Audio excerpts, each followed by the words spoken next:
यूसुफ नींद से जागकर प्रभु के दूत की आज्ञा के अनुसार अपनी पत्नी को अपने यहाँ ले आया, और जब तक वह पुत्र न जनी तब तक वह उसके पास न गया, और उसने उसका नाम यीशु रखा। तो यहाँ पर 3 बातें लिखी गई है। जैसे ही सपने में आकर स्वर्गदूत ने यूसुफ को दर्शन दिया, जैसे ही वो नींद से जाग उठा, उसने जाकर अपनी पत्नी को अपने घर लेके आया। पहली बात तो उसको बदनामी से बचाया। आमीन।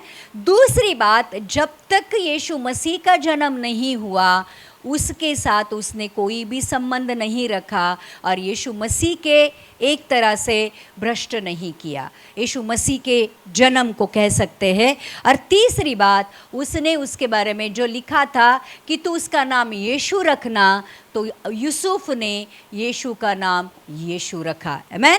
तो ये 3 चीज़ें की। तो प्रियो, जब कभी भी जैसे परमेश्वर कहता है हम वैसे करते हैं तो हम परमेश्वर की आशीष में चलते हैं। काफ़ी बार मुश्किल होता है परमेश्वर ने बोले हुए चीज़ों के ऊपर चलना। यूसुफ के लिए बहुत मुश्किल हो गया होगा कि गर्भवती पत्नी को स्वीकार करना, लेकिन जब परमेश्वर कुछ करने के लिए कहता है, कितना भी कठिन क्यों न हो, हमें हमारे स्वभाव को, हमारे सोच को, हमारे अनुभव को, हमारे जो कुछ भी हमारे अनुमान रहते हैं उसको छोड़कर परमेश्वर जो कहता है उसके ऊपर विश्वास करना पड़ता है।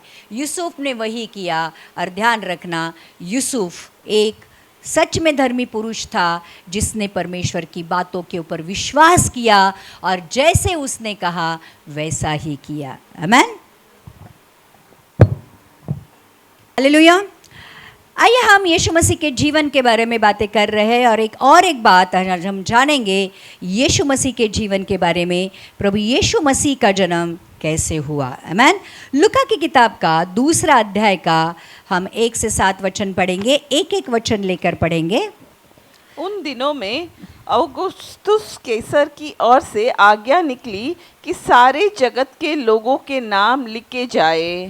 अब देखो, यीशु मसीह जो जिसने समय बनाया है लेकिन खुद समय के बाहर रहता है, उस यीशु मसीह का जन्म इस तरह से हुआ था कि वो जो एक राजा था औगुस्तुस कैसर करके, उसने आज्ञा निकाली कि जनगणना की जाए। इस जगत में कितने लोग हैं वो गिने जाए। मतलब जैसे जनगणना करते तो हमारे यहाँ पे क्या होता है, लोग हमारे घर पे आते हैं, बराबर, सरकारी लोग हमारे घर पे आते हैं और क्या पूछते हैं, आपके घर में कितने लोग हैं, किसका जन्म कब हुआ है, कौन कहाँ है।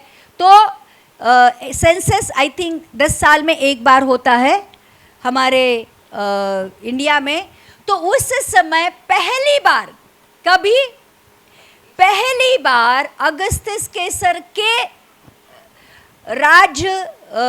राज्य में पहली बार जनगणना होने वाली थी। लिखा है कि आज्ञा निकली थी कि सारे जगत के लोगों के नाम लिखे जाए जो पहले कभी लिखे नहीं गए थे। और ये पहला सेंसस था। और ध्यान रखना, आगे जाकर लिखा है, ये पहली नाम लिखाई उस समय हुई जब क्विरिनियुस सीरिया का हकीम था। और ये पहला सेंसस तब हुआ जब लिखा है कि क्विरिनियुस सीरियस का हकीम था। आगे पढ़ते हैं। सब लोग नाम लिखवाने के लिए अपने अपने नगर को गए। मतलब जो लोग जहाँ थे उन लोगों को अपने मूल जो गांव है वहाँ पर आना था।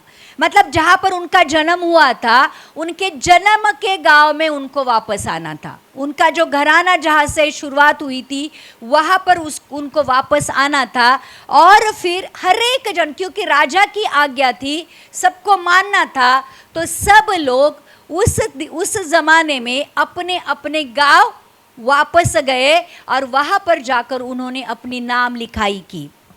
अतः यूसुफ भी इसलिए कि वह दाऊद के घराने और वंश का था, गलील के नासरत नगर से यहूदिया में दाऊद के नगर बेतलहेम को गया। अब यूसुफ कहाँ से था? यूसुफ दाऊद के घराने से था। और दाऊद कहाँ था? दाऊद का राज्य कहाँ था? बेथलेहम में।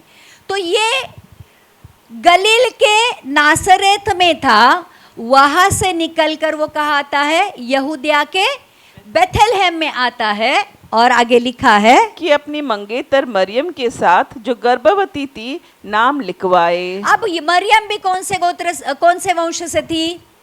दाऊद के। देखो, ये कोई कोइंसिडेंस नहीं था, ये कोई एक्सीडेंट नहीं था कि दोनों भी दाऊद के वंश से थे और दाऊद बेथलेहम से था, इसलिए दोनों को भी उस समय बेथलेहम में आना जरूरी था। देखो, अगर वो कोई अलग गांव से थी तो उसको अलग जगह जाना पड़ता था और यूसुफ को अलग जगह जाना पड़ता था। लेकिन क्योंकि दोनों भी दाऊद के घराने से थे, पहला सेंसस निकला था, पहली जनगणना हुई थी, तो दोनों भी गलील के नासरत से निकलकर यहूदिया के बेथलेहम में आते हैं। और यहाँ पे लिखा है कि यूसुफ अपनी मंगेतर मरियम जो गर्भवती थी उसका भी नाम लिखवाने के लिए बेथलेहम आता है। क्यों बेथलेहम ही लिखा? क्यों बेथलेहम आना पड़ा उनको? क्योंकि यीशु मसीह के जन्म के बारे में ये लिखा था कि उसका जन्म बेथलेहम में होगा। ये लोग कहाँ थे? नासरत में रहते थे, लेकिन यीशु का जन्म कहाँ होना था? बेथलेहम, एक छोटा सा गांव था, वहां पर होना था। और इसलिए परमेश्वर ने सारी चीजें इस तरह से मिलाकर लाई थी कि दोनों को भी, देखो, अगर सिर्फ यूसुफ को आना पड़ता था तो उसकी मंगेतर कहाँ रहती थी? नासरत में रहती थी। उसकी डिलीवरी कहाँ होती थी? नासरत में होती थी। लेकिन परमेश्वर ने चीजों को ऐसे हरेक भविष्यवाणी को पूरी करने के लिए परमेश्वर ने चीजों को ऐसे बना के रखा था कि उस समय में इन लोगों को नासरत से निकलकर कहाँ आना पड़ा? बेथलेहम में आना पड़ा। उनके वहां रहते हुए उसके जन्ने के दिन पूरे हुए। और फिर क्योंकि वो गर्भवती थी तो उसकी प्रसूति के जो दिन थे वो पूरे हो गए। और लिखा है, और वह अपना पहलौठा पुत्र जनी और उसे कपड़े में लपेटकर चरनी में रखा, क्योंकि उनके लिए सराय में जगह न थी। तो अब प्रॉब्लम ये हो गई थी कि बहुत सारे लोग बेथलेहम में आए थे नाम लिखाई के लिए। तो सब जो होटल्स थे, सब घर थे, ये सारे भर गए थे क्योंकि बहुत गर्दी हो गई थी बेथलेहम में। और सारा के दिन जो बच्चा जन्ने के पूरे हो गए थे उसको शायद प्रसूति वेदना शुरू हो गई होगी। और लिखा है कि और वो अपना पहलौठा पुत्र जनी और उसे कपड़े में लपेटकर चरनी में रखा, क्योंकि इनको जगह कहाँ मिली थी? चरनी में मिली थी। और लिखा है कि क्योंकि उसके लिए सराय में मतलब कहीं घर में, मतलब किसी होटल में जगह नहीं मिली, इसलिए यीशु का जन्म चरनी में हुआ था।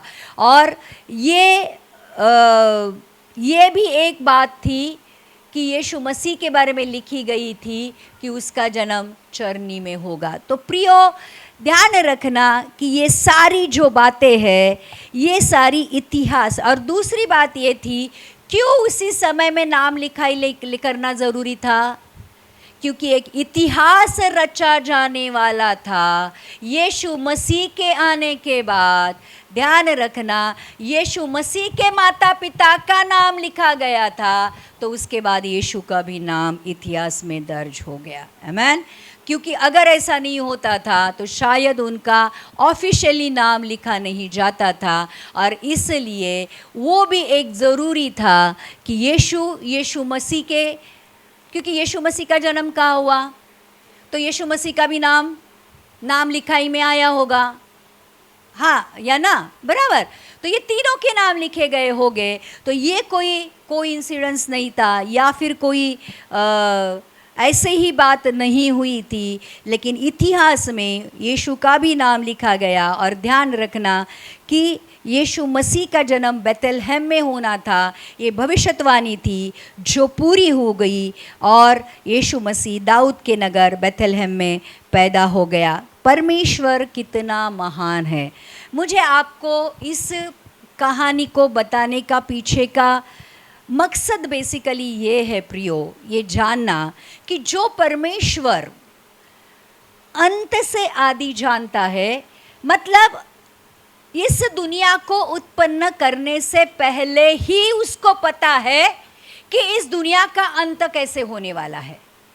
तो आज हमारे जीवन के बारे में हमें चिंता करने की ज़रूरत इसलिए नहीं है क्योंकि आपके जीवन में कल क्या होने वाला था, आज क्या हो रहा है और कल क्या होगा, ये किसको पता है? परमेश्वर को पता है। और परमेश्वर हर एक बात को कंट्रोल करता है। कोई भी बात परमेश्वर के आउट ऑफ कंट्रोल नहीं है। और जैसे अगर यीशु बचाने वाला आपके साथ है, ध्यान रखना, उद्धार करता अगर आपके साथ है, तो प्रियो फिर किसी बात की चिंता करने की आपको ज़रूरत है? कितने लोग समझ रहे? तो इन बातों के द्वारा हमें ये समझना है कि जो परमेश्वर इतना एक्यूरेट है, अपने समय का इतना पक्का है, अपने वादे का इतना पक्का है, अगर जो हमसे वादा करता है ना ही मैं तुझे छोड़ूंगा और ना ही त्यागूंगा, वो परमेश्वर हमें कभी भी नहीं छोड़ेगा और कभी नहीं त्यागेगा।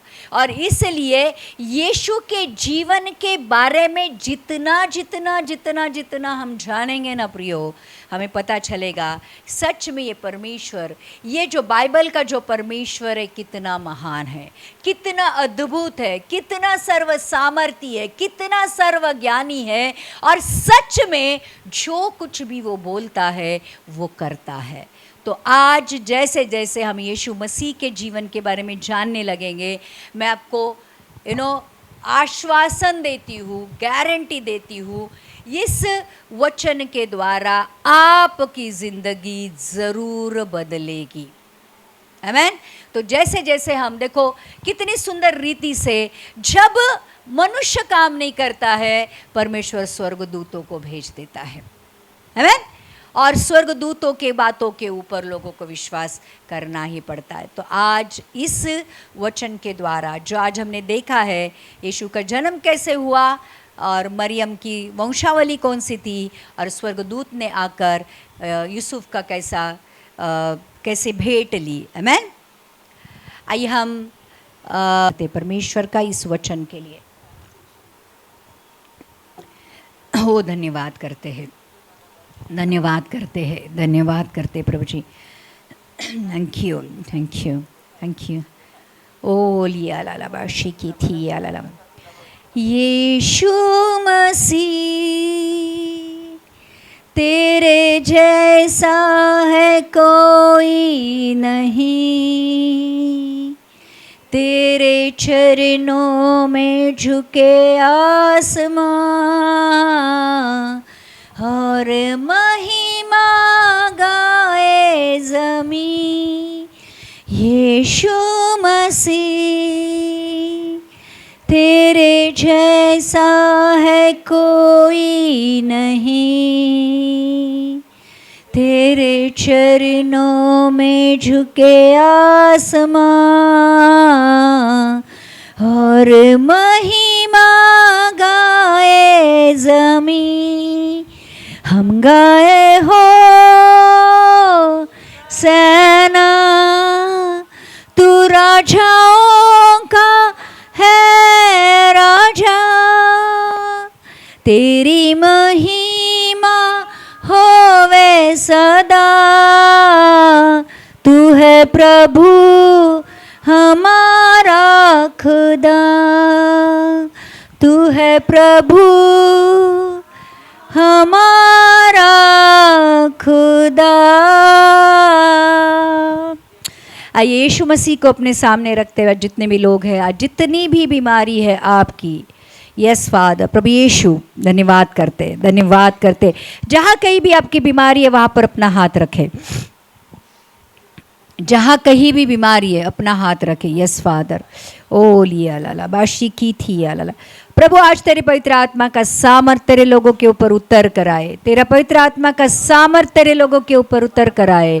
और प्रभु जो कोई भी बीमारी है आज, जो भी किडनी की पथरी है, मसल पेन है, चमक है, हाथ पैर का दर्द है, घुटने का दर्द है, सर दर्द है, एसिडिटी है, बुखार है, सर्दी खांसी है, ट्यूमर है, कैंसर है, प्रभु आज किडनी की कोई बीमारी है, लीवर की कोई बीमारी है, आज फेफड़े की जो भी बीमारी है, आज जो कोई भी अर्थराइटिस है, परमेश्वर हाथ पैर के ऊपर सूजन है, प्रभु घबराहट है, चलने पे दम लगता है, आज जो कोई भी बीमारी है प्रभु, डिप्रेशन है, अकेलापन है, फ्रस्ट्रेशन है, प्रभु आज कहीं मन नहीं लगता है, आज बुरा स्वभाव है, जो कोई भी बीमारी है परमेश्वर के पवित्र आत्मा के सामर्थ के द्वारा और परमेश्वर के उस पवित्र लहू के द्वारा हम कहते हैं